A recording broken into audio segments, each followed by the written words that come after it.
Hi, it's Sean, the Fluency Awesomeizer. In this, what I hope to be a quick video, I want to help you decode big words and give you lots of spelling tips to put up here so you can use whenever you need them. All right. Today, I've got 3 words I want to look at and compare. So let's get ready. I'm about to show you a word. I want you to read it right out loud to whoever you're there with. What is this word? All right. How about this one? And this one. I like this group of words. They're really similar and they're easily confused for young readers. The top word is reimagine. In the middle is regimen. Might be an unfamiliar word for you. Down below is rummaging. All right. Now, reimagine is the tricky word here. I picked that one first. So I'm going to compare that to the other two. Take a few minutes here. Reimagine, let's look at it compared to regimen. All right. They both start with an R-E and they end with an N towards the end. It's tough to say. Reimagine has an I-N, Regimen has an E-N. In fact, Reimagine has a silent E, but it's not going to say ein. Listen, reimagine, it actually sounds like in still. We'll talk about that silent E in a minute. But that's what's similar. So the difference is in the middle. Down in Regimen, the G-I-M in the middle, there is a G-I-M in Reimagine too. It's just in a different order. But I can tell you, and this is what I want to illustrate right now, a word like reimagine, it's a really big word, but it's also unusual looking. It's got some curious letter combinations in it. And if you're a young reader and you're in a hurry or haven't seen this word before, you can get really nervous and stressed, and your brain in that stress can reverse a letter, especially in the middle or towards the end. So look at this. If I reverse that G and I look at reimagine like this, you can see it says regimen all of a sudden. So down below regimen, they look like the same word now. And all you have to do to turn reimagine into regimen is to reverse that G. And that is a very common thing to do. All right. Now, the big difference is this A in the middle of reimagine. It's not in regimen. So down below where there's a gym syllable in the middle, up in reimagine, there's im. It looks like imag. Now, take a look at me. I hope I'm not in the way in that corner.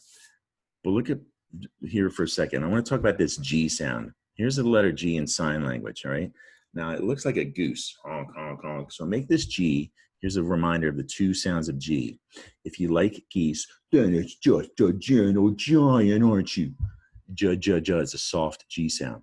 If you don't like geese, ew, gross. Goose, get going, goose. Ugh. That's the hard G sound. All right, so there's a quick way to remember the 2 G sounds. Both G sounds here are soft. Reimagine, in, regimen. All right, now let's compare reimagine with rummaging. There's an R in the beginning. There's M-A-G in the middle. I-N towards the end. So they're very similar. Down below, rummaging, rummaging, it looks like. How can you confuse reimagining with rummaging? Well, there's an R up top. Mag, in. Now look down at rummaging. There's a U in the beginning, but there's a strange vowel combination up top in reimagine.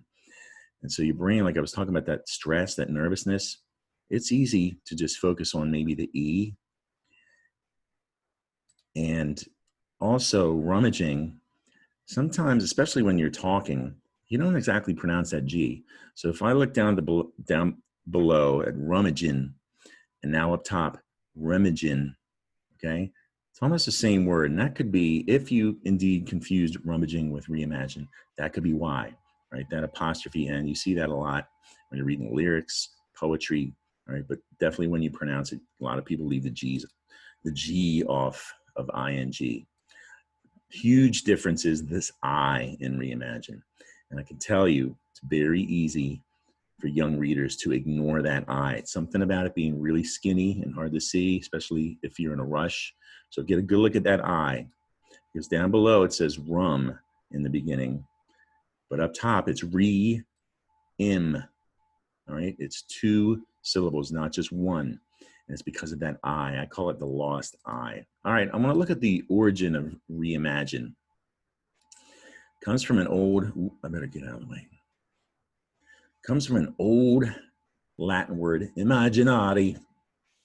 Latin, the ancient language Latin, from you might be familiar with it with e pluribus unum. All right, it's a very ancient language, and imaginari means to form an image in your mind. All right, yeah, I know you would imagine. That's no. Oh, who's this? Oh, hello, little puppy. What are you doing down there? Oh, you're thinking of a bone. You're imaginari a bone. Okay. Now, from Latin, imaginari became in French, imaginer. Imaginer is a French word, means the same thing, to form an image in your mind. And from imaginer, we have the word in English, imagine. Right? Imagine that. Now, when you add the prefix re, R-E, that means again, right? Like the word repeat. Reimagine means to form an image in your mind again. All right? Oh, hi, you little puppy, are you back? Yes, I know, you're imagining a bone. All right. Ooh, you're doing it again. Very good. Okay, well, I don't have one, so you're gonna have to leave now. Go ask someone. Oh, he's reimagining again. All right, so that's the word reimagine. Now, regimen. Regimen has a couple of meanings, but it's a word that exists in English. It means a way of life to restore health. That's one of its meanings. And you can think about yoga or some sort of exercise routine, lifting weights, going to the gym. That's an exercise regimen. That's an example of regimen. Now, the root of rummaging, this one's interesting, is an old French word, rummage, but in French it's pronounced rummage. And it's another reason why that G is soft. It's a French rummage. Just a giant, right? Rummage. And so we say in English, rummage. And it used to mean a long time ago, arrange cargo on a ship back when people sailed on ships across the ocean back in the discovery days. This is a diagram of the Mayflower, right? And if you look down at the bottom, that's where cargo was stored. So they would rummage cargo to arrange cargo, stack barrels and whatnot. Also, look at the word rummage. The first syllable, rum, room. That was room, rummaging cargo. That was a room in the ship. So that's part of the origin of rummage. And today, rummage means to search by moving things around. Now, you might be familiar with yard sales. They're also known as rummage sales because people go into someone else's yard and they search for things they might want that people don't need anymore. And they're searching around looking for something good at a yard sale. Now, the word rummage is an action word. It's a verb. And we're going to drop that silent E and add ing to make the action word rummaging. And the word rummaging makes me think of Legos, all right? Hear this? Where's that little Batman guy? Come here, Batman, where are you?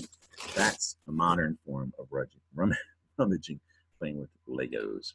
All right, I want to look at syllables real quick. In red is the stressed syllable, reimagine. Remember, it sounds like in, but it's French in origin, I-N-E. Reimagine, 4-syllable word. Regimen, 3-syllable word. Rummaging, 3-syllable word too. All right, let's wrap up here, put these words aside. I've got some quick extra fluency practice. Get ready to hit pause. I want you to read this right out loud also to whoever you're there with. Read this out loud. Hit pause, please.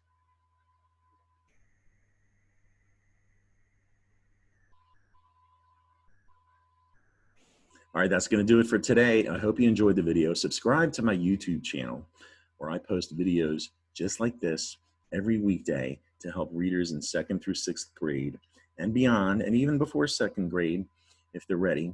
I help them decode big words and give you, as you can tell, lots of tips to help you with spelling too. Mom or dad can follow me on Facebook at the Fluency Awesomizer. Go into my photos. You'll find over 200, getting close to 250 fluency exercises just like these that I write and post for you to get some extra really effective practice. All right, I hope you enjoyed the video. Come back and see me again soon here at the Fluency Awesomizer. Bye.